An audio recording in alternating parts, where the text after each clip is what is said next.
Nem sempre você vai entender as respostas de Deus. Por isso, quando isso acontecer, se mantenha firme, confie no processo e espere o tempo dele.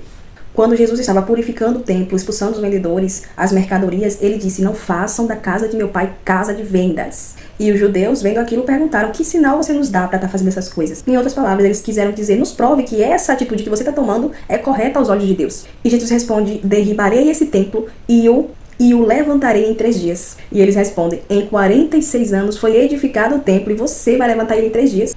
Isso é possível?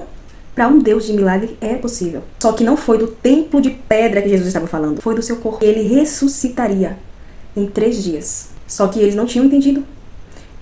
Tiveram uma dúvida, pediram a resposta. Jesus deu a resposta, mas eles não entenderam. Entenderam tudo errado, de acordo com a situação que eles estavam vendo e vivenciando naquele momento. E não entendendo, talvez eles nem acreditaram no que Jesus falou. E trazendo para mim, para a sua vida, é assim.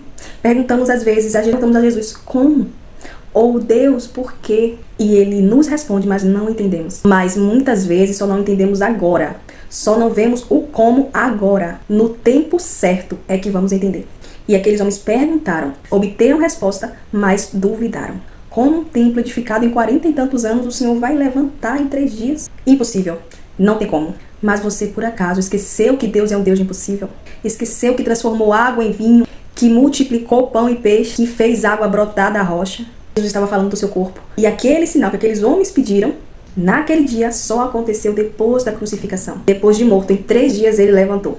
E depois que ele ressuscitou, os discípulos lembraram do que ele disse. E creram.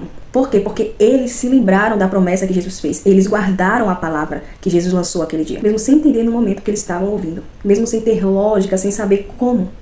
Mas eles guardaram a palavra. Então eu vim te dizer que por mais que o cenário pareça contrário, que pareça distante, apenas guarde as palavras do Senhor, as promessas dele. Que na hora certa você vai entender tudo.